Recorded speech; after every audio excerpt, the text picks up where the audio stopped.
Komið þið sæl, lagning vegar Teigsskóg, lega Reykjavíkurflugvallar, lega gatnakerfis, bæði í þéttbýli og þéttbýli. Allt þetta skipulagsmál. Ásdís Hlökk Theódórsdóttir, forstjóri skipulagsstofnunar, velkomin. Þetta mikill og stór málaflokkur skipulagsmál. Já, hann nokkuð viðfeðmur því að hann tekur á þessum málum eins og þú nefnir hér í innganginum, bæði í þéttbýli og dreifbýli og byggðum og óbyggðum. Og meira að segja núna komin ný löggjöf skipulag haf- og strandsvæða þar sem þá líka verið að undirbúa skipulagsgerð á fjörðum og flóum þar sem að þörf á, þannig að það margt undir, sannarlega. Skipulagsmálið, þetta snertir okkur öll.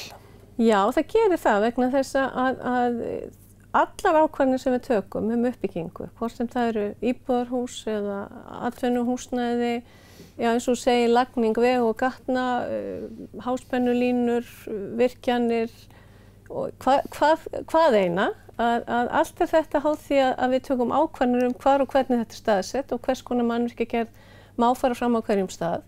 Og þetta er okkar daglega umhverfi, þetta er umgjörð okkar daglega líf sem við mótum með þessum hætti, þannig að það varðar sannarlega okkur öll. En þegar ég flettir dagblöðunum þá sér maður alltaf af og til auglýsingar skipulagsmál og maður bara stundum botnar hvorki upp né niður í þessum auglýsingum. Nei, það náttúrulega ekki alveg nógu gott ef það upplifunin en það kannski úr vönd að ráða hvað það snertir að skipulagsauglýsingar sem að þú vísar til, það sem sagt þá verið að auglýsa skipulagstillögur sem að eru til kynningar og umfjöllunar. Þessar auglýsingar þurfa þetta í senn að upplýsa borgarana hvaða svæði eru til skoðunar hverju sinni og hvaða áform uppi. En þarna þarf líka að gæta allskyns skilyrðum form og efni vegna þess að á endanum skipulagsákvörðun og bindandi ákvörðun sem bindandi gagnvart bæði stjórnvöldum og borgurunum og þetta eru kæranlegar ákvarðanir. Þannig að það þarf að gæta allskyns formsatriðum sem kannski ekkert sérstaklega svona spennandi lesefni með morgunkaffinu í blöðunum sko. En það er svona erfitt við það að ráða að það verður alltaf svona kannski ákveðin svona formleg heit og svona formsatrið sem þarf að gæta en leið svo mikilvægt að að við öll sem erum að vinna í skipulagsmálum og formúlur þessar auglýsingar gera þær þannig úr garði að þær grípa nú auga og áhuga fólks og svona vekja athygli á því að þetta er ekki samkvæmt akkurat þessari grein í skipulagslögum og allt það heldur að hvað það efnislega sem umfjöllunar og hvort það eitthvað þar sem að þú ættir að láta þig varða og kynna þig málið og allt það sko. En réttur hins almenna borgara, hann ansi víðtækur. Hann það og það enda sko löng hefð fyrir því í skipulagsmálum að borgararnir eigi að hafa möguleika á að koma að mótun ákvarðana og miklu lengri hefð fyrir því í skipulagsmálum heldur en kannski nokkrum öðrum málaflokki. Og bara strax í fyrstu skipulagslögunum sem voru sett 1921 fyrir næstum því 100 árum síðan að þá þegar gert ráð fyrir því að vísu takmarkaðri aðkoma borgarana heldur en í dag en einhver síður að þá þegar gert ráð fyrir því að stjórnvöld þurfa að kynna sína tillögur og gefa fasteigna eigandum þá kost á því að kynna sér og koma að athugasemdum áður en að tekin endanlega ákvörðun. Og þetta á við enn í dag og hefur svona í árana rás þróast í þá átt að það gerð miklu meiri og víðtækari krafa til þess ekki bara að kynna fólki mótaðar tillögur að gefa því kost á að mótmæla, heldur beinlínis að við mótum skipulag, við mótum ákvarðanir byggð í samráði og samtali við borgarana. Teigsskógur og Reykjavíkurflugvöllur og fleiri mál, lagning háspennulína og svo framvegis. Hvernig erum við Íslendingar, erum við nógu sjóuð í því, finnst þér, að ræða skipulagsmál og þessi málaflokkur þarf sinn tíma? Já. Þetta eru stórar spurningar. Þú nefnir þetta náttúrulega mál sem að hafa verið allmiklar deilur og fólk hefur skipt sér í fylkingar eftir því sem að svona tímanum vindur fram og það eru auðvitað þannig í skipulagsmálum að lang flest mál fara fram í frið og spekt og fólk getur komið sínum sjónarmiðum framfæri og rætt og spekulerað og náð málamiðlun og lendingu En svo eru sum mál þar sem að svona steytir á og menn ná ekki lendingu og þar kannski, þá reynir á hversu gott kerfið og hvernig okkar menning að takast á þessi mál. Og það má alveg segja að þessi tilteknu mál sem þú nefnir, þau hafa öll hvert á sinn hátt sýnt fram á svona ákveðna veikleika í okkar kerfi. Bæði bara hvernig stjórnkerfi skipulagsmála hvað gerum við þegar ekki næst ákvörðun og líka svona allri menningunni í umræðinu og orðræðunni ákvarðanir mannvirkjagerð. En þegar nú verið að skipuleggja landnotkun, hvert þá svona leiðarstefið? Leiðarstefið í sjálfu sér gefið í markmiðum skipulagslaga og það má segja að í mjög stuttu máli feli það í sér að tryggja gæði byggðar og sjálfbæra landnýtingu og í rauninni að mannvirki sem að valin staðsetning í dag geti staðið það með sóma fólki til nota til langs tíma. Þannig að við getum séð fyrir okkur að byggingar skipta hlutverk og þar fram eftir götunum en að lífsgæði fólks og lífsviðurværi og þar fram eftir götum að það sé það haft í forgrunni. En byggingar þær standa lengi en skipulagi það þarf þá væntanlega líka að vera talsvert sveigjanlegt. Það þarf nefnilega að vera sveigjanlegt. Það einhver svona kunst sem er jafnvægislistin á milli þess að fastbinda og hafa sveigjanleika sem að þar þarf að reyna að ná á hverjum tíma. Því að það auðvitað oft á tíðum eftirsóknarvert að ná ákveðnum svona heildarsvip en leið einmitt þarf að vera sveigjanleiki fyrir fólk bara að lifa sínu lífi og stunda sín atvinnurekstur og þetta breytast þarfir frá einum tíma til annars. Við vitum það að við erum að eldast og fjölskyldur minnka og fjölskyldur og eru minni en áður. Það eru breytingar í atvinnulífi frá einum tíma til annars þannig að það þarf að vera ákveðin sveigjanleiki.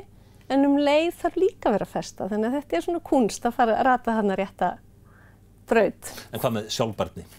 Já, hún á í rauninni alltaf að vera lykilstefið. Við þurfum alltaf að hugsa komandi kynslóða og hvernig við getum tekið ákveðin og sjá fyrir svona, og þar kemur að þess að við þurfum að gefa okkur oft meiri tíma heldur en kannski allir hafa þolinmæði fyrir að greina og skoða mismunandi valkosti og bera það undir aðila sem að standa fyrir kannski ólíka hagsmuni vegna þess að við þurfum að hugsa máli hvernig verður þetta eftir áratugi. En svona afstæðan, hún hefur væntanlega tekið talsvert miklum breytingum svona í tímans rás þegar var verið að leggja símann. Þá kannski var ekkert mikið verið að tala það hvort að símalínur væri einhver sjónmengun og svo framvegis en núna allt snarvitlaust út af lagningu háspennustrengja. Það auðvitað hefur það breyst og það eru þetta svo mikla samfélagsbreytingar sem að hafa orðið þegar við erum að horfa á svona samanburð og það eru þetta meiri meðvitund bara virði náttúrunnar og virði landslags. Ekki bara vegna þess eigin gildis heldur líka til dæmis fyrir ferðaþjónustu og útivist. Þannig að það farið að spila rullu, það auðvitað bara fleiri hagsmunir og ólíkari í sveitum lands í dag heldur en kannski fyrir á tíð þegar að flestir eða allir sem þar bjuggu bara stunduðu sinn hefðbundna búrakstur. Þannig að það svo margt sem að gera verkum að þetta er flóknara viðfangsefni í dag heldur en það áður var.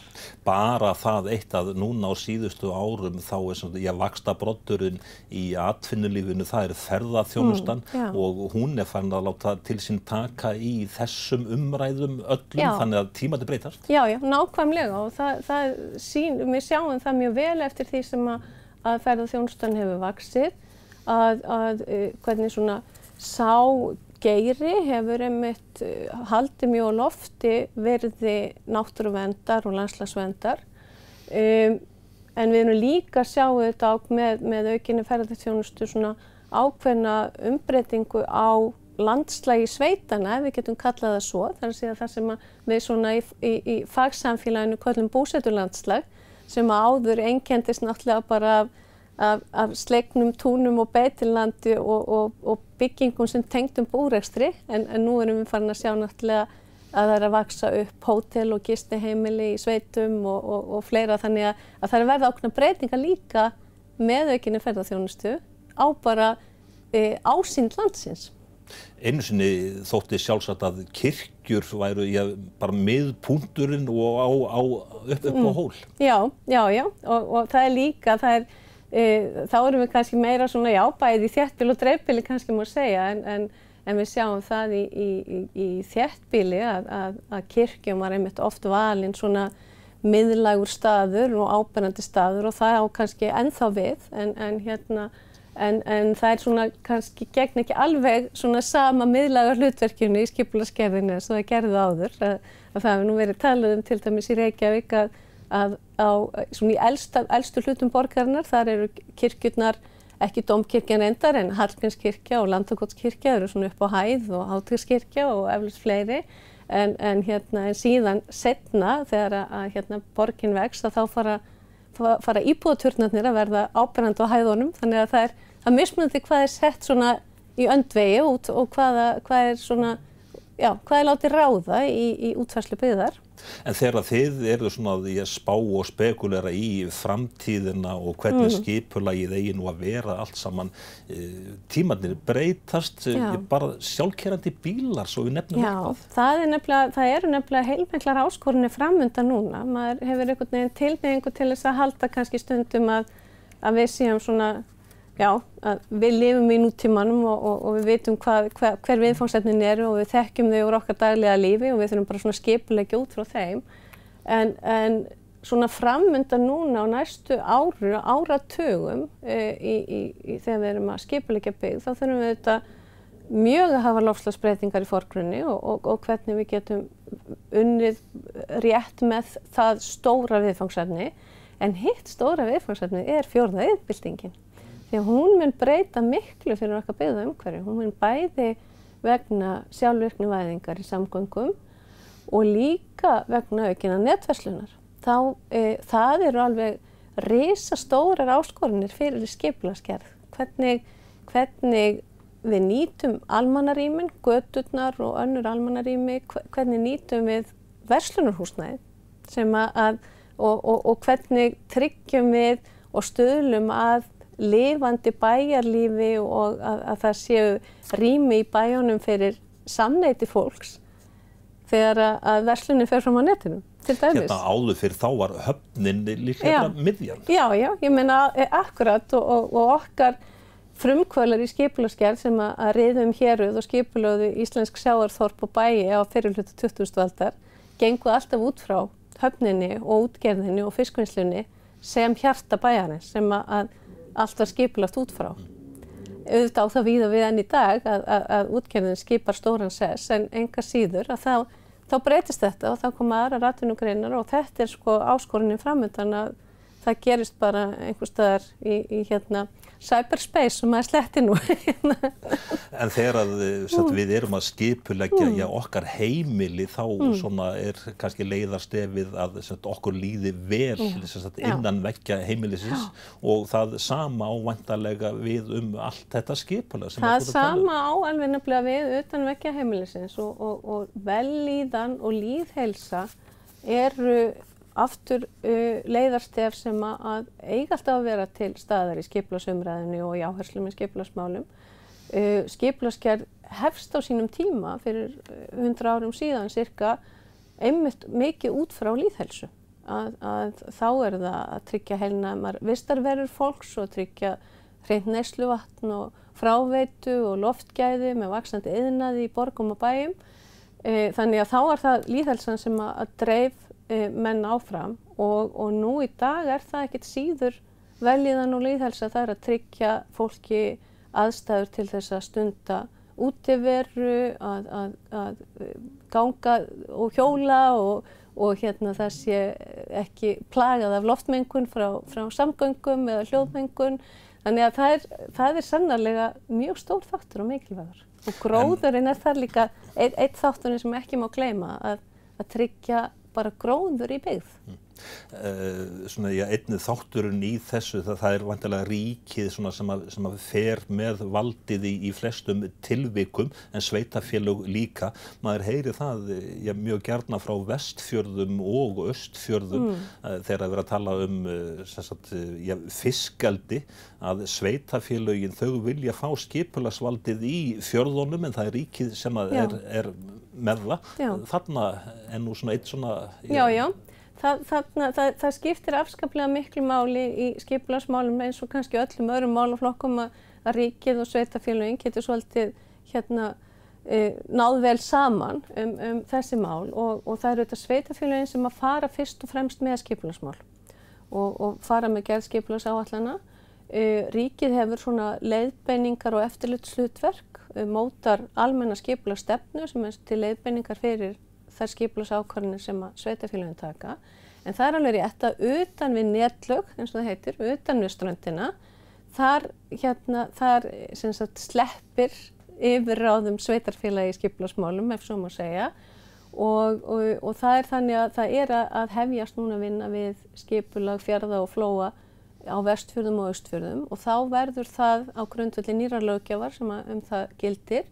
Og þá verður þetta samstarfsverkefni ríkis og sveitarfélaga þar sem að ríkið vissulega leiðir vagnin en það fara svæðisráð með gerð þess skipulag sem að í sitja þá bæði fulltrúar ríkis og sveitarfélaga og það verður mjög spennandi að vinna þeim verkefnum og sjá hvort að okkur lánast ekki að fá þessar blokkir til að vinna vel saman. Ég hef fulla trú á því.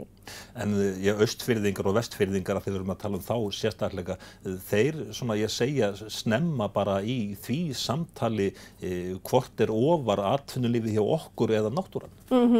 Já, svo spurning og þeir segjast líka kunna að nýta þær auðlindir sem þeir hafa. Já, ég held að til lengri tíma litið að því að við erum nú að tala sjálfbærni og sjálfbæra þróun að þá það nú gjarnan svo ef við hugsum hlutina í samhengi að atvinnulíf og náttúruvernd fara saman. Og það áherslur og þarna aftur spurningum sem að listin við skipulagsgerð felst svo mikið í. Það að greina þá mikilvægu þætti sem að ráða á hverjum svæði og tala saman, öðlast skilning og ólíkum sjónarmiðum og ná góðum málamiðlunum. Það nú það sem svolítið listin í þessum verkefnum. Við erum að tala núna haf og hafsvæðin. Förum upp á hálendið. Hvernig staðan þar? Ég væntanlega að varðveita það. Já, það var hér áður unnið svæðisskipulag fyrir miðhálendi Íslands. Það sem að var, og það var staðfest svona í kringum aldamótin. Og þar var strax lögð mjög skýr lína verndun náttúru á miðhálendinu og að takmarka mannvirkjagerð á hálendinu. Sú stefna hefur verið endurskoðuð og viðhaldið með landsskipulagsstefnu sem var samþykkt á Alþingi 2016. Þar mótuð stefna skipulagsmál á miðhálendinu. Og það er vissulega þannig að það mjög rík áhersla á verndun náttúru og landslags og öll mannvirkjagerð sem þar farið fram sé á forsendum náttúruverndar, ef svo má segja. Síðan náttúrulega bara núna verið að vinna hörðum höndum að því undirbúa stofnun þjóðgarðs á miðhálendinu, þannig að við sjáum hvernig því vindur fram, hvort að í rauninni kannski ef af þeim áformum verður að þá mun náttúrulega kannski þjóðgarðs utanumhaldið ráða meira för á miðhálendinu heldur en skipulagsstefnan? Sveitafélögin sem að koma að þessu, það eru rúmlega 70 sveitafélög í landinu. Mörg þeirra eru mjög fámenn, stjórnsýslan ekki stór, en þau vinna eftir sömu reglum og stóru sveitafélögin. Hvernig þau í stakk búin til þess að vinna eftir þessu öllu saman? Ég held að það verður nú að segjast að þau eru auðvitað mjög mismunandi í stakk búin til að gera það. Þetta auðvitað, skipulagsmálin eru sérhæfðir málaflokkur sem krefst ákveðinnar fagþekkingar og auðvitað líka þess eðlis að mikilvægt að byggjast upp reynsla líka og minnstu eða fámennstu sveitafélögin eru náttúrulega í mun erfiðari stöðu til þess að taka vel á þeim málum. Það verður bara að horfast í augu við þá staðarinn. Það sem þá mikilvægt auðvitað tel ég að við þurfum að sjá auknar sameiningar sveitarfélaga til þess að þau verði betur í stakk búin til að taka á þessum málaflokki. En ég held líka sé mikilvægt að sveitarfélögin skoði það í vaxandi mæli að nýta sér samstarf til þess að halda utan um skipulagsmál. Það eru nokkur mjög farsæl og góð dæmi það að sveitarfélög reki saman bæði skipulagsnefndir og embætti skipulagsfulltrúa og það auðvitað getur verið mjög vænlegur kostur við það.